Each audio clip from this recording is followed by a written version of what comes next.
وفات کے پہلے جو رمضان آیا تھا، نبی اکرم کی زندگی کا آخری رمضان، ہر سال حضرت جبریل رمضان میں آتے تھے اور قرآن کی جتنی آیتیں اب تک آپ کے اوپر اتری ہیں ان آیتوں کا دور کراتے تھے، ان آیتوں کو اللہ کے نبی سے سنتے تھے، سناتے تھے۔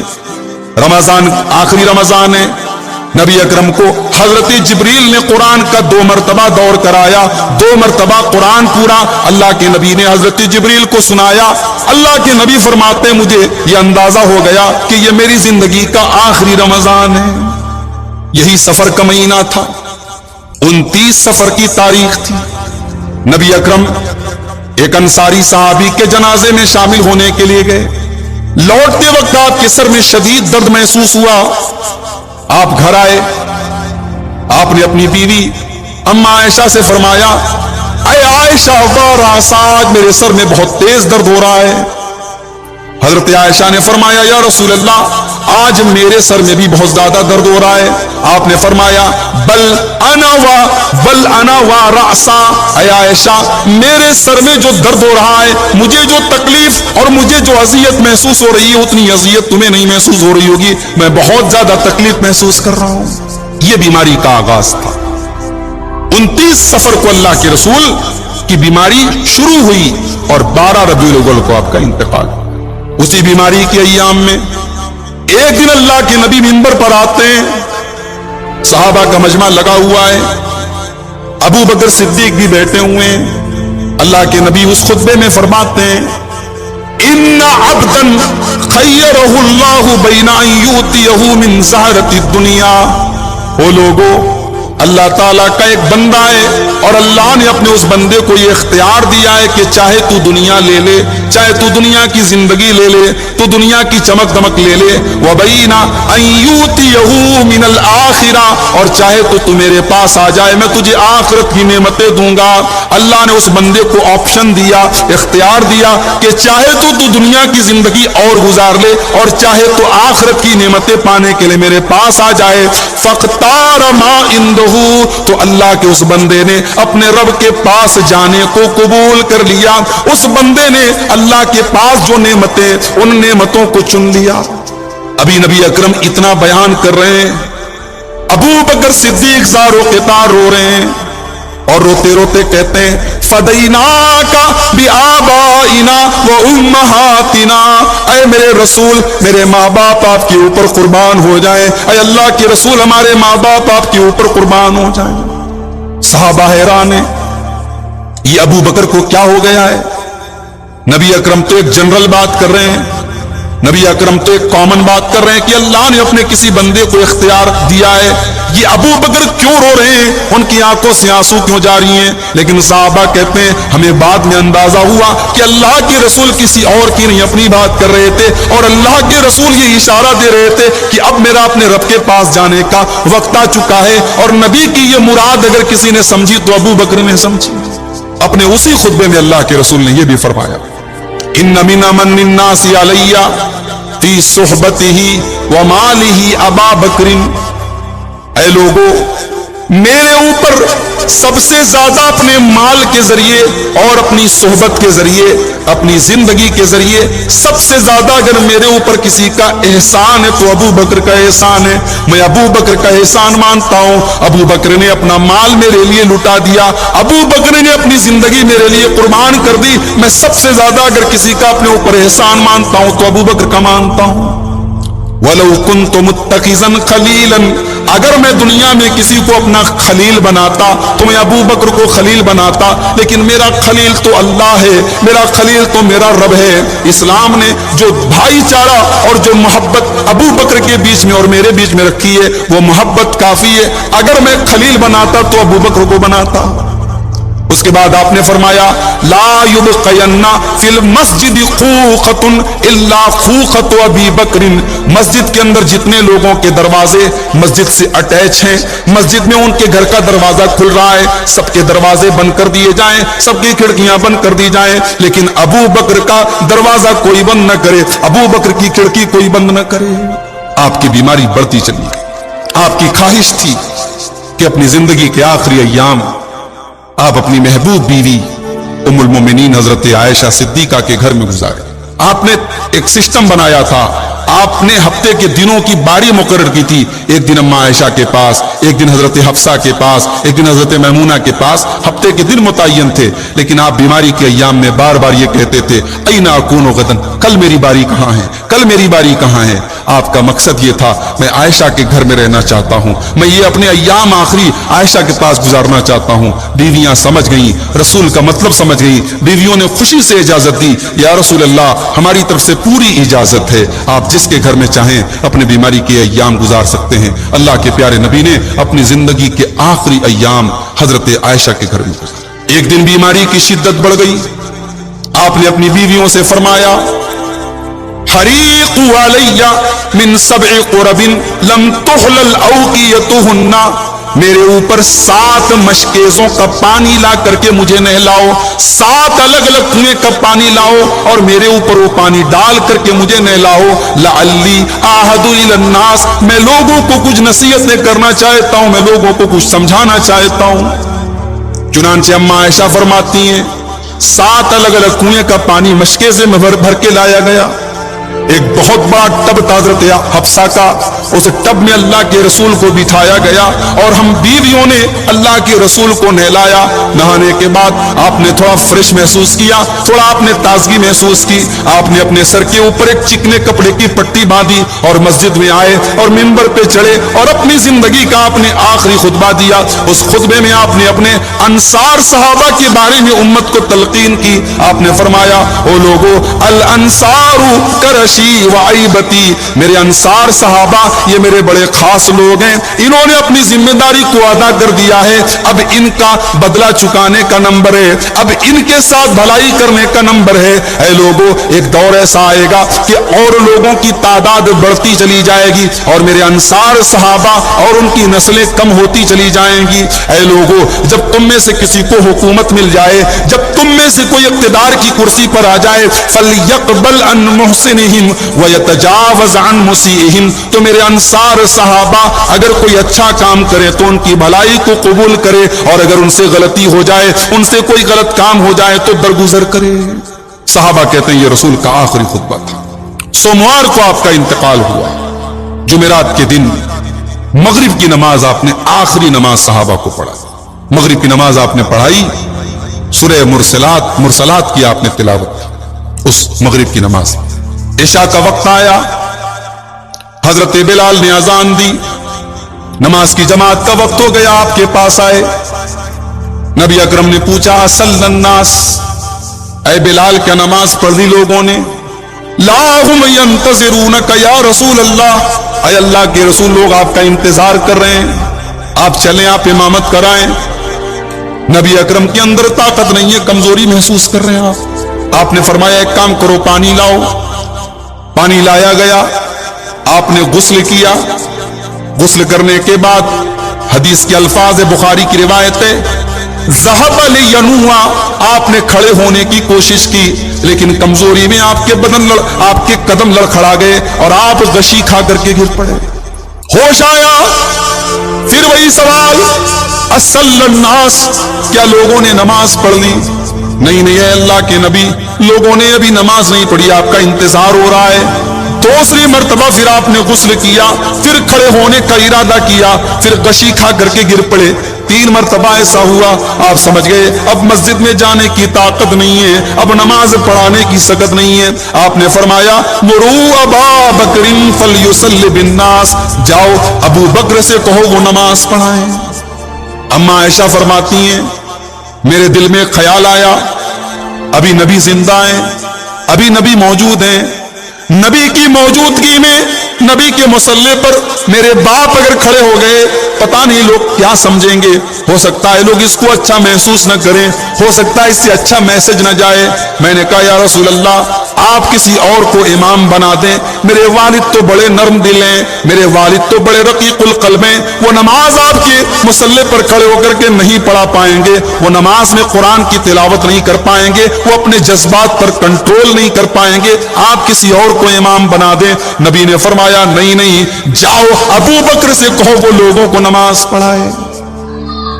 نبی نے اپنی موجودگی میں اپنے مصلی پر اگر کسی کو کھڑا کیا ہے تو ابو بکر کو کھڑا کیا۔ اسی لیے اگر کوئی یہ کہے کہ رسول کے بعد خلیفہ رسول نے اپنی زندگی میں کسی کو خلیفہ نہیں بنایا، لیکن اگر آپ یہ پوچھیں اشارہ کس کا دیا تھا، سمبل کس کا دیا تھا، تو رسول نے اپنے مسلح پر کھڑا کر کے ابو بکر کو یہ اشارہ دے دیا کہ میرے بعد امت کی قیادت اور امت کو سنبھالنے کی اگر کسی کے اندر طاقت ہے تو وَيَقُولُونَ طَاعَةٌ فَإِذَا بَرَزُوا مِنْ عِنْدِكَ بَيَّتَ طَائِفَةٌ مِّنْهُمْ غَيْرَ الَّذِي تَقُولُ۔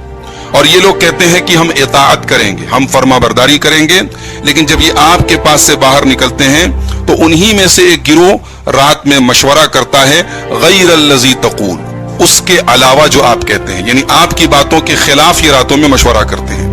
واللہ یکتب ما یبیتون، اور یہ جو بھی مشورہ کرتے ہیں اللہ تعالیٰ سب کچھ لکھ رہا ہے۔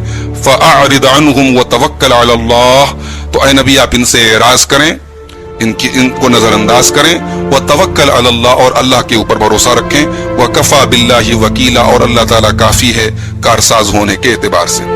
اس کے بعد قرآن کریم کی حقانیت اور قرآن کی سچائی اور قرآن کی صداقت پر بڑی پیاری دلیل دی گئی۔ فرمایا گیا کہ افلا یتدبرون القرآن، یہ لوگ قرآن پر غور کیوں نہیں کرتے؟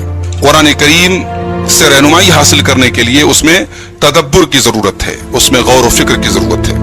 اس کے بعد فرمایا کہ وَلَوْ كَانَ مِنْ عِنْدِ غَيْرِ اللَّهِ لَوَجَدُوا فِيهِ اخْتِلَافًا كَثِيرًا، اگر یہ قرآن اللہ کے علاوہ کسی اور کی طرف سے ہوتا تو اس میں بہت اختلاف یہ پاتے۔ قرآن کریم کوئی چھوٹی موٹی کتاب نہیں، ایک ضخیم کتاب ہے جس میں بہت سارے مضامین ہیں، لیکن قرآن کے مضامین میں کہیں بھی کنٹراڈکشن نہیں ہے، کہیں بھی تعارض نہیں ہے، تناقض نہیں ہے۔ انسان کا کلام ہوتا تو ایک ہی طریقے کی باتیں قرآن میں کئی جگہ ہیں، لیکن کوئی ٹکراؤ نہیں ہے، اور قرآن کا جو فصاحت اور بلاغت کا جو اعلیٰ معیار ہے وہ ہر جگہ قائم ہے۔ یہ دو بڑی مضبوط دلیل ہے اس بات کی کہ یہ اللہ کا کلام ہے۔ تو فرمائے گا کہ وَلَوْ كَانَ مِنْ عِنْدِ غَيْرِ اللَّهِ لَوَجَدُوا فِيهِ اخْتِلَافًا كَثِيرًا، اگر یہ قرآن اللہ کے علاوہ کسی اور کی طرف سے ہوتا تو اس میں بہت سارا اختلاف پاتے۔ اس کے بعد مسلمانوں کو ایک بڑی اہم تعلیم دی گئی، وَإِذَا جَاءَهُمْ أَمْرٌ مِّنَ الْأَمْنِ أَوِ الْخَوْفِ أَذَاعُوا بِهِ، کہ جب ان کے پاس امن کی یا خوف کی کوئی خبر آتی ہے، اذاعوا بہ، تو یہ اس کو پھیلانے لگتے ہیں۔ ولو ردوه الى الرسول والى اولي الامر منهم، اگر اس خبر کو یہ رسول کی طرف لوٹا دیتے اور جو ان میں صاحب اختیار لوگ ہیں ان کی طرف لوٹا دیتے، لعلمه الذين يستنبطونه منهم، تو اس معاملے کی حقیقت وہ لوگ جان لیتے جو معاملات کی تہ تک پہنچنے والے اور معاملات کا استنباط کرنے والے ہیں۔ ولولا فضل اللہ علیکم ورحمتہ لاتبعتم الشیطان الا قلیلا، اگر اللہ تعالیٰ کا فضل اور اس کی رحمت تمہارے اوپر نہ ہوتی تو تم ضرور شیطان کی پیروی کر لیتے سوائے چند لوگوں کے۔ یہاں بعض کمزور لوگوں کی، کمزور مسلمانوں کی اصلاح کی جا رہی ہے اور ان کو بتایا جا رہا ہے کہ کوئی بھی امن کی خبر، مسلمانوں کی جنگ میں فتح کی خبر ہے، کامیابی کی خبر ہے، یا اسی طریقے سے خوف کی خبر ہے، مسلمانوں کی شکست ہو گئی یا ان کے مسلمان بہت سارے شہید ہو گئے، تو اس طریقے کی خبروں کو بنا تحقیق کیے اور بنا اللہ کے رسول صلی اللہ علیہ وسلم اور آپ کے جو وہ صحابہ ہیں جو اصحاب امر ہیں، جو آپ کے خاص قریب رہنے والے ہیں، جو اہل حل و عقد ہیں، ان سے مشورہ کیے بغیر اس طریقے کی خبروں کو سرکولیٹ نہ کیا جائے۔ کیوں؟ اس لیے کہ اگر اچھی خبر ہے تو اس بات کا اندیشہ ہے کہ ضرورت سے زیادہ خود اعتمادی پیدا ہو جائے، ضرورت سے زیادہ کانفیڈنس پیدا ہو جائے، اور اگر بری خبر ہے، خوف کی بات ہے، ڈر کی بات ہے، تو بلا وجہ مسلمانوں میں ڈر پیدا ہو جائے۔ تو یہاں ایک بڑی اہم تعلیم دی گئی کہ دونوں طریقے کی خبروں کو پھیلانے کے بجائے اللہ کے رسول کے پاس پہنچا دو، یا جو اللہ کے رسول کے صحابہ میں اہل علم ہیں، اہل تحقیق ہے، ان کے پاس پہنچا دو۔ تو یہ اصول جنگ کے حالات میں تو ہے، یہ عام حالات میں بھی یہ اصول بڑا اہم ہے کہ آدمی جو ہے کسی طریقے کی خبر کو جس کا تعلق پوری قوم سے ہو، اس کو ایسے ہی سرکولیٹ نہ کرنے لگے، وائرل نہ کرنے لگے، اس سے کبھی کبھی بڑا نقصان ہوتا ہے۔ یہاں اللہ تعالیٰ نے ایک چیز بیان کی کہ اس معاملے کی حقیقت وہ لوگ جان لے جو استنباط کرنے والے ہیں۔ تو استنباط کا جو لفظ ہوتا ہے یہ نبتن سے بنا ہے، اور نبت کہتے ہیں کنواں کو کھوتے وقت جو پہلا پانی نکلتا ہے اس کو عربی میں نبت کہتے ہیں، ٹھیک ہے؟ تو اس سے مراد وہ لوگ ہیں جو معاملات کی تہ تک پہنچنے والے، اسی لیے قرآن و سنت سے مسائل کو نکالنا اور مسائل کو ثابت کرنے کو بھی عربی میں استنباط کہا جاتا ہے۔ تو اللہ تعالیٰ نے کہا کہ اگر تم ایسا کرو تو ان مسائل کو، ان حالات کو جو صحیح معنوں میں سمجھتے ہیں، جو استنباط کرنے والے اور معاملات کی تہ تک پہنچنے والے ہیں، وہ لوگ اس کی حقیقت کو جان لیتے ہیں۔ اب اس کے بعد آیت نمبر 84 میں اللہ تعالیٰ نے اپنے رسول کو حکم دیا کہ آپ اللہ کی راہ میں قتال کریں. اللہ کی راہ میں جب جنگ کی نوبت آئے اور جنگ کا موقع آئے تو آپ اللہ کی راہ میں جنگ کریں. فرمایا گیا فقاتل فی سبیل اللہ، اے نبی آپ اللہ کی راہ میں قتال کریں. لا تکلف الا نفسک وحرد المؤمنین، آپ پر صرف آپ کی اپنی ذمہ داری ہے. آپ مومنوں کو ابھاریں، مومنوں کو ترغیب دلائیں، لیکن آپ پر صرف اپنی ذمہ داری ہے. عسى اللہ ان یکف بأس الذین کفروا، امید ہے کہ اللہ تعالیٰ ان لوگوں کا زور توڑ دے جو کافر ہیں، کافروں کا زور اللہ تعالیٰ توڑ دے. واللہ اشد بأسا واشد تنکیلا، اور اللہ تعالیٰ سب سے مضبوط زور والا اور سب سے سخت سزا دینے والا ہے. من یشفع شفاعتا حسنۃ یکن لہ نصیب منہا، جو اچھی شفاعت کرے تو اس شفاعت میں اس کا حصہ اس کو ملے گا. ومن یشفع شفاعتا سیئۃ یکن لہ کفل منہا، اور جو بری شفاعت کرے تو اس کو بھی اس کا حصہ ملے گا. وکان اللہ علی کل شیء مقیتا، اور اللہ تعالی ہر چیز پر مقیت ہے، قدرت رکھنے والا ہے اور ہر چیز کی خبر رکھنے والا ہے، نظر رکھنے والا ہے. یہاں شفاعت کا ذکر کیا گیا کہ شفاعت دو طریقے کی ہوتی ہے. ایک اچھے مقصد کے لیے کسی کی شفاعت کی جائے، اور ایک ہوتی ہے کہ کسی کے برے کام میں سپورٹ کرنے کے لیے اس کی شفاعت کی جائے. تو اچھے کام میں اگر ہم کسی کی شفاعت کریں گے تو اس کو اگر وہ اچھائی مل گئی تو اس کا اجر و ثواب ہمیں بھی ملے گا، اور اگر کسی کو برے کام میں ہم نے اس کی شفاعت کی تو اس برائی میں ہمارا بھی حصہ ہوگا. اس لیے کسی کی شفاعت کرنے کے پہلے اس بات کا لحاظ رکھنا چاہیے کہ وہ شفاعت حسنہ ہے، اچھی شفاعت ہے، یا وہ شفاعت سیئہ ہے. اس کے بعد سلام کرنے کا ایک ادب بتایا گیا، ایک سلیقہ بتایا گیا. فرمایا گیا کہ وَإِذَا حُيِّيتُم بِتَحِيَّةٍ فَحَيُّوا بِأَحْسَنَ مِنْهَا أَوْ رُدُّوهَا، اور جب تمہیں سلام کیا جائے، جب تمہیں تحیہ کیا جائے، تحیہ یہ عربی میں زندگی کی دعا دینے کو کہتے ہیں، یہاں مراد اس سے سلام ہے. جب تمہیں سلام کیا جائے فَحَيُّوا بِأَحْسَنَ مِنْهَا، تو تم اس سے بہتر سلام کرو، أَوْ رُدُّوهَا، یا اسی کو لوٹا دو. سلام کے جو الفاظ تم سے کہے گئے ہیں تم اس سے بہتر جواب دو. یعنی اگر کسی نے صرف السلام علیکم کہا ہے تو تم السلام علیکم ورحمۃ اللہ کہو. کسی نے السلام علیکم ورحمۃ اللہ کہا ہے تو تم السلام علیکم ورحمۃ اللہ وبرکاتہ کہو. ٹھیک ہے. اگر کسی نے پورا سلام کیا ہے السلام علیکم ورحمۃ اللہ وبرکاتہ تو جواب میں اسی کو لوٹایا جائے گا، اس سے زیادہ کچھ نہیں کہا جائے گا. یہاں یہ بات یاد رکھیں کہ سلام کے اندر جو یہ تین الفاظ ہیں السلام علیکم کے بعد ورحمۃ اللہ وبرکاتہ، یہ فائدے سے خالی نہیں، اس سے ہماری نیکیوں میں اضافہ ہوتا ہے. چنانچہ ابو داؤد کے اندر 5195 اور ترمذی کے اندر 2689 نمبر کی حدیث ہے. حضرت عمران بن حسین کہتے ہیں کہ ایک صحابی اللہ کے نبی کے پاس آئے اور انہوں نے کہا السلام علیکم، تو اللہ کے نبی صلی اللہ علیہ وسلم نے ان کے سلام کا جواب دیا. صحابی بیٹھ گئے. اللہ کے نبی نے فرمایا عشرن، ان کو 10 نیکیاں ملے گی. پھر دوسرے صحابی آئے، انہوں نے کہا السلام علیکم ورحمۃ اللہ، اور اس کے بعد نبی نے ان کے سلام کا جواب دیا. وہ بیٹھ گئے. نبی اکرم نے فرمایا عشرون، ان کو 20 نیکیاں ملیں گی. اس کے بعد تیسرے صحابی آئے اور انہوں نے کہا السلام علیکم ورحمۃ اللہ وبرکاتہ، اور اللہ کے نبی نے ان کے سلام کا جواب دیا. وہ بیٹھ گئے تو پیارے نبی صلی اللہ علیہ وسلم فرمایا ثلاثون، ان کو 30 نیکیاں ملیں گی. تو یہ سب سے سلام کا سب سے بہترین طریقہ ہے کہ آدمی 30 نیکیاں حاصل کرے. اور یہاں یہ بھی نقطہ یاد رکھیں کہ سلام کرنا تو مستحب ہے، سلام کرنا تو سنت ہے، لیکن قرآن کی آیت سے معلوم ہو کہ اگر کوئی سلام کرے تو جواب دینا یہ واجب ہے، ضروری ہے. اس کے بعد فرمایا کہ ان اللہ کان علی کل شیء حسیبا، بے شک اللہ تعالیٰ ہر چیز کا حساب رکھنے والا ہے. اللہ لا الہ الا ہو، اللہ کے سوا کوئی معبود نہیں ہے. لیجمعنکم الی یوم القیامۃ لا ریب فیہ، اللہ تعالیٰ ضرور تم کو جمع کرے گا اس قیامت کے دن جس دن کے بارے میں کوئی شک نہیں ہے. ومن اصدق من اللہ حدیثا، اور اللہ سے بڑھ کر کے سچی کس کی بات ہو سکتی ہے. یہ سورۃ النساء کی آیت نمبر 87 تک آج ہم لوگوں نے پڑھا ہے. تقریباً 11 آیات ہم لوگوں نے پڑھی ہیں، آیت نمبر 77 سے لے کر کے 87 تک. آئیے دیکھتے ہیں کہ ان 11 آیات میں ہم نے کیا کیا اہم باتیں سیکھی ہیں. سب سے پہلی بات ہم نے یہ سیکھی موت سے کسی کو چھٹکارا نہیں ہے، اینما تکونوا یدرککم الموت. دوسری چیز یہ ہے کہ خیر اور شر دونوں اللہ کی طرف سے ہوتا ہے، اللہ کی مشیت سے ہوتا ہے، اللہ کی تقدیر کے مطابق ہوتا ہے. قل کل من عند اللہ، اے نبی آپ کہہ دیجئے کہ ہر ایک اللہ کی طرف سے ہے.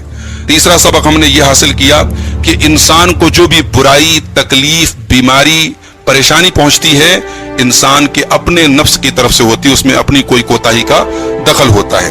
چوتھا سبق یہ ملا کہ جو رسول کی اطاعت کرے وہ در حقیقت اللہ کی اطاعت کرتا ہے.